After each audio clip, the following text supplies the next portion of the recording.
정원을 가꾸는 일, 가드닝이라고 하는데요. 전문가의 영역으로 생각됐던 가드닝이 점차 생활 안으로 밀접하게 들어오고 있습니다. 베란다에 이 작은 정원을 만들거나 텃밭을 가꾸는 건 하나의 이 추세가 됐죠. 좀 더 넓은 시야로 보면 이 초록섬인 제주는 섬 전체가 정원이라 할 수가 있을 텐데요. 바로 이 점에 착안한 국내 최초의 가드닝 다큐멘터리 오마이 가든이 KBS에서 제작돼 지난달 18일에 첫 선을 보였고 지난 27일에도 다시 방송이 됐었습니다. 그 취재 뒷이야기를 오늘 이 시간에 나눠볼까 하는데 오늘 이 프로그램을 제작한 현재성 PD가 나와 있습니다. 안녕하십니까? 어서 오십시오. 네. 오마이 가든이 이제 정원을 주제로 한 다큐멘터리인데 사실 뭐 생활에 밀접한 주제이긴 하지만 우리가 방송이라든지 취재, 그러니까 다큐를 통해서는 접하기가 쉽지 않았거든요. 우리나라에서 처음이라고 들었습니다. 어떻게 해서 이 프로그램을 기획하게 됐나요? 네, 먼저 제주에 같이 하면 가장 먼저 자연이지 않습니까? 네. 그래서 지금까지는 제주는 천혜의 자연환경을 가지고 있고 우리는 그것을 보호해야 한다.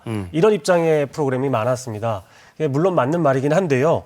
조금 더 제주의 자연의 가치를 대중적인 관심과 연결시킬 수 있는 게 무엇일까 고민하다가 이제 결국 정원이라는 결론에 다다른 것 같습니다. 우선 왜 사람들이 정원과 식물에 관심을 갖는지, 거기에서 무엇을 얻을 수 있고 또 제주는 어떤 방식으로 정원을 활용할지 좀 보여주고 싶었습니다. 네. 뭐 반려동물이다라는 말은 이제 많은 분들이 익숙해진 것 같고요. 이제는 반려식물이다라는 말이 또 생겨났어요. 그만큼 식물에 대한 관심이 점점 더 높아지고 있는데 뭐 직장인 동아리라든가 여러 사례들이 프로그램 안에서 소개가 되기도 했거든요. 네. 왜 식물이 인기를 얻고 있다고 보십니까? 혹시 한승훈 앵커는 반려동물 키워보셨나요?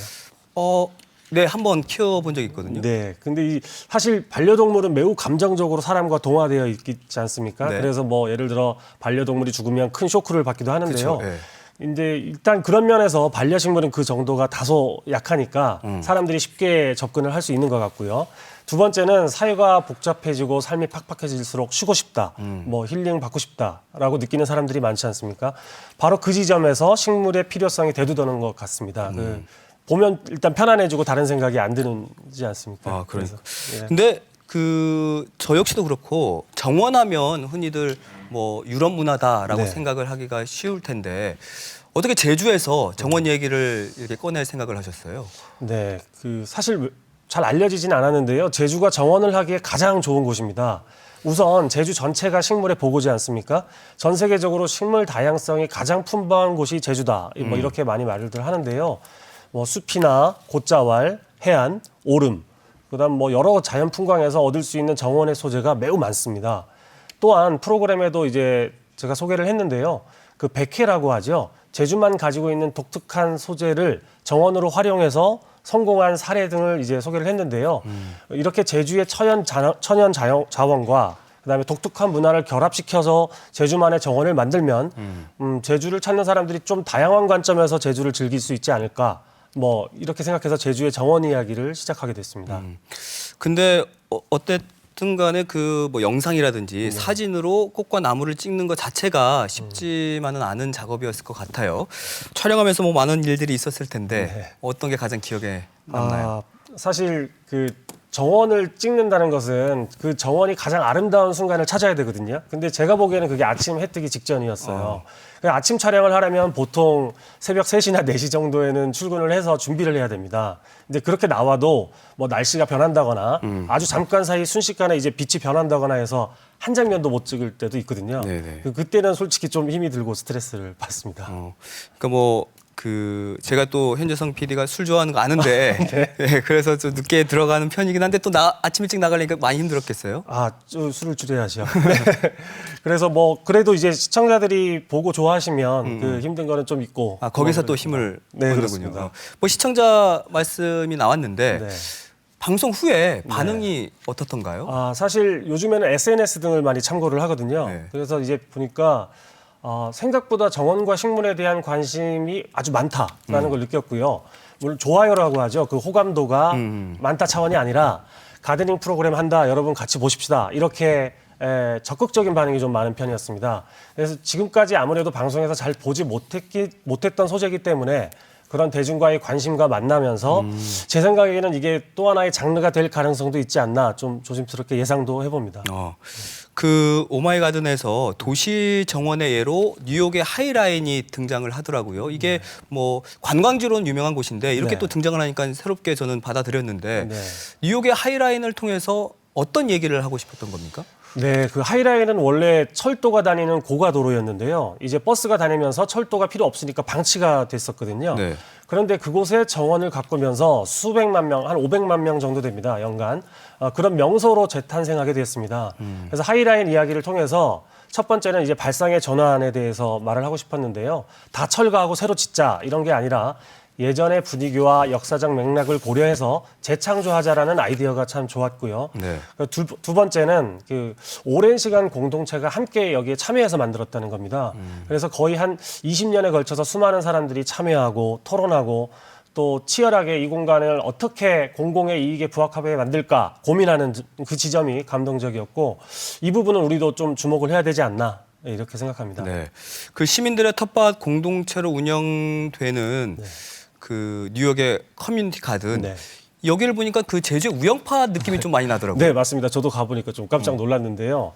그 비슷합니다. 우영팥은 말하자면 집안의 작은 텃밭이잖아요. 네. 뉴욕 같은 대도시에는 이런 텃밭을 개인이 갖기가 참 어려운 면이 많습니다. 그래서 동네 유휴지를 공동의 텃밭으로 가꾸고 공동체에 긍정적인 영향을 미치는 것을 목적으로 이제 커뮤니티 가든이라는 것이 생기게 되었습니다. 네. 현재 뉴욕에만 한 600개 정도가 되는데요. 실제 가보니까 지역 주민들이 이제 이 공간을 통해서 좀 서로 가까워지고 어떻게 보면은 소통하고 또 사랑방 느낌도 좀 나는 그런 공간임을 확인할 수 있었습니다. 네. 그리고 또 제가 프로그램을 보면서 좀 신기했던 게 BBC의 네. 그 가든스 월드 진행자였죠. 맞습니다. 네. 몬티 돈? 네. 네, 이분이 또 나오더라고요. 네, 사실 그래서 뭐 네. 유명한 셀럽 아니겠습니까? 맞습니다. 섭외가 쉬웠나요? 너무 어려웠는데요. 좀 운이 좋았던 면이 있습니다. 사실 몬티돈이라는 사람은 아까 말씀하셨듯이 셀럽이라고 하죠. 그 네. 유명한 연예인이라고 봐도 되는데요. 그걸 떠나서 30여 년간 영국 BBC 등 각종 방송에서 전 세계를 돌아다니면서 방송을 한 사람입니다. 네. 근데 아주 운이 좋게 뭐 여러 가지 상황이 도와줘서 만나게 되었는데요. 한국 방송에서는 이제 처음 인터뷰가 성사되었습니다. 그 사실 약간 뒷얘기긴 한데 촬영이 이제 매우 제한적이었습니다. 그의 정원 전체가 그 BBC와 전속 계약이 돼 있어서 꼭 정해진 장소에서만 찍어야 된다. 뭐 이런 등의 제한이 있었습니다만 그래도 한국 방송에 나와서 영광이다라는 말로 마무리하면서 잘 진행할 수 있었습니다. 그 개인 정원인데 그게 BBC와 전속 계약이 돼 있어요? 예, 그만큼 정원에 대해서 전 국민적인 관심이 높기 때문에 방송국에서도 그걸 철저히 활용해서 이제 프로그램을 만들고 있습니다. 그러면 그 몬티 돈과 인터뷰를 하면서 네. 어떤 이야기가 좀 가장 인상 깊었나요? 한마디로 얘기하면 트라이, 그러니까 시도해봐라. 정원을 겁내지 말고 시도해봐라. 정원을 가장 잘 알고 전문가인데도 이런 가장 기본적인 것을 명쾌하게 대답하는 것이 인상적이었는데요. 네. 사실 저한테는 좀 정원에 대한 충고라기보다는 어떻게 보면 좀 삶에 대한 충고가 아닌가 이런 생각도 들더라고요. 그럼 앞으로도 혹시 이 정원을 주제로 혹은 소재로 해서 네. 뭐 방송을 만들 계획이 따로 있습니까? 네, 물론 있습니다. 그 정원에는 생각보다 매우 다양한 방향의 이야기가 있습니다. 제가 이제 하나씩 공부를 해볼수록 저 혼자만 알기에는 좀 아까운 것들이 많더라고요. 네. 그래서 프로그램에 좀 녹여볼까 하고 있습니다. 뭐 예를 하나 들면 뭐 제주의 고사리 같은 거 있지 않습니까? 이 일본에선 이미 이 고사리를 정원에 심은 지 한 200년 가까이 된다고 합니다. 그리고 유럽에서는 그 이전부터 고사리가 정원의 트렌드였다고도 하죠. 근데 이제 제주의 곶자왈엔 거의 모든 종류의 고사리가 있습니다. 한 400종 중에 한 300종 정도가 있다고 하는데요. 전 세계 정원 전문가들이 오면 정말 깜짝 놀랄 것 같거든요. 근데 우리 제주도 사람들은 그걸 잘 모르고 있죠. 네네. 이런 제주의 가치들을 보다 재미있게 시청자들에게 전해드리기 위해서 준비를 해볼까 하고 있습니다. 그렇군요. 이 제주형 정원의 가치에 대해서 생각해 보게 한 오마이 가든을 아직도 못 보신 분들도 계실 텐데요. 이번 주 일요일인 다음 달 2일입니다. 밤 10시 30분에 KBS 1TV를 통해서 한 번 더 방송이 되고요.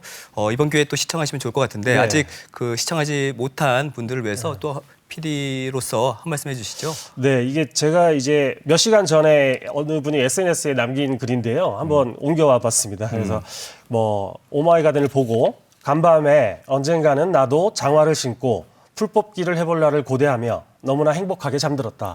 예, 앞으로 이제 돌아오는 일요일인데요. 2월 2일 밤 10시 30분 KBS 1TV에서 오마이 가든을 보시면 아마 행복하게 잠드실 수 있지 않을까 생각합니다. 네, 알겠습니다. 이번 주 일요일에 한 번 더 안방을 찾아갈 오마이 가든에 또 많은 분들의 관심이 이어졌으면 좋겠고 오늘 이야기 여기까지 나누겠습니다. 흥미로웠습니다. 고맙습니다. 고맙습니다. 네.